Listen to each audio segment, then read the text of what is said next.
اعوذ باللہ من الشیطان الرجیم بسم اللہ الرحمن الرحیم۔ محترم حضرات، 12واں پارہ وما من دابۃ کا خلاصہ پیش خدمت ہے۔ اس پارے میں اللہ تعالیٰ فرماتا ہے، زمین پر چلنے والے ہر جاندار کا رزق اللہ کے ذمے ہے۔ تم روزی کمانے سے زیادہ اس کی فکر کرو کہ تمہارا عمل زیادہ سے زیادہ اچھا ہو۔ یاد رکھو، اللہ نے تمہاری روزی کا بہترین انتظام یوں ہی نہیں کیا ہے، اس لیے یہ سارا انتظام تمہارے عمل کا امتحان لینے کے لیے کیا ہے۔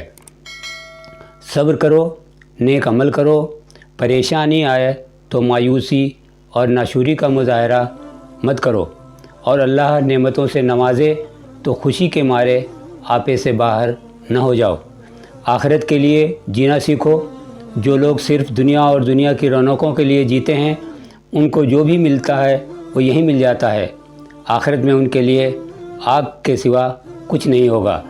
اللہ کے راستے سے لوگوں کو روکنا اور اس میں ٹیڑھ پیدا کرنے کی کوشش کرنا صریح ظلم ہے۔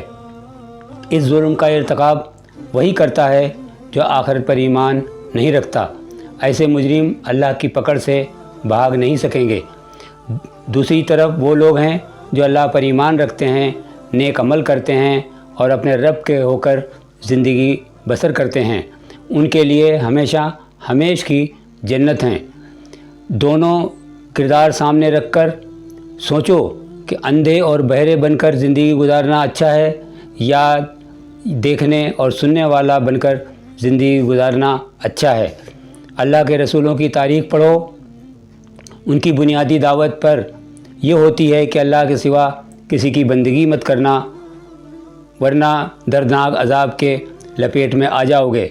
وہ اپنی قوم سے اپنی دعوت کا کوئی صلہ نہ مانگتے تھے، وہ اپنی قوم کی گالیوں کی پرواہ نہ کرتے تھے، وہ اپنے پیغام پر کامل یقین رکھتے تھے، وہ اپنی قوم کے لیے جامع طالبات پر دھیان نہ دیتے تھے، وہ ایمان لانے والوں کو عزت و احترام کے ساتھ اپنے سے قریب رکھتے، خواہ وہ لوگ ان کی قوم کی نظر میں کتنے ہی بے وقت ہوں۔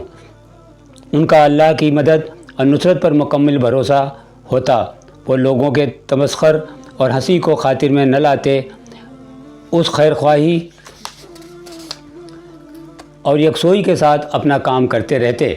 نوح کے واقعے سے سبق لو، اور ان کے بیٹے نے کفر کی راہ اختیار کی اور کافروں کا ساتھ پکڑا تو رسول کا بیٹا ہونا اس کے کام نہیں آیا، اور وہ بھی کافروں کے ساتھ سیلاب میں ڈوب گیا۔ اللہ کے یہاں کوئی رشتہ داری کام آنے والی نہیں ہے۔ ہر شخص کو اپنی آخرت خود بنانی ہے۔ دنیا کے ہر سرکش، ہر ظالم اور ہر مجرم کے لیے نبیوں کا پیغام عام ہے کہ اللہ کی نعمتوں پر غور کرو، اپنے رب سے اپنے گناہوں کی معافی مانگو اور اپنی روش بدل کر اس کی طرف پلٹ آؤ۔ اللہ تمہاری توبہ قبول کرے گا، آسمان سے تم پر رحمتوں کی بارش کرے گا، جو نعمتیں تمہیں حاصل ہیں ان میں اور اضافہ ہوگا۔ دیکھو، ہر دھرمی نہ دکھاؤ اور نہ اپنی عاقبت خراب کرو۔ اگر تم اللہ کے دین کی دعوت لے کر اٹھے ہو تو اس دعوت کی عملی تصویر بن جاؤ۔ جن باتوں سے لوگوں کو روکتے ہو ان باتوں سے خود بھی رک جاؤ۔ لوگوں کی اصلاح کے لیے اپنی ساری توانائیاں نچوڑ دو۔ تمہیں کامیابی بھی ملے گی، اللہ کی توفیق سے ملے گی۔ اسی پر بھروسہ رکھو اور اس سے لو لگاؤ۔ اللہ تمہیں توبہ کی توفیق دے تو اس کے حکم کی تعمیل کرو اور سیدھے راستے پر جمے رہو۔ حدود کا خیال رکھو، اللہ کی نگرانی کا احساس رکھو اور ظالموں کی طرف ذرا بھی نہ جھکو، ورنہ ان کے ساتھ تم بھی آگ کی لپیٹ میں آ جاؤ گے۔ دن میں بھی اور رات میں بھی نمازیں پڑھو، نیکیوں کا اہتمام کرو۔ نیکیاں برائیوں کو دور کر دیتی ہیں۔ اللہ کی ہدایت سے ذہن کو روشن رکھو، صبر سے کام لو اور زندگی میں اچھے سے اچھے کام کرو۔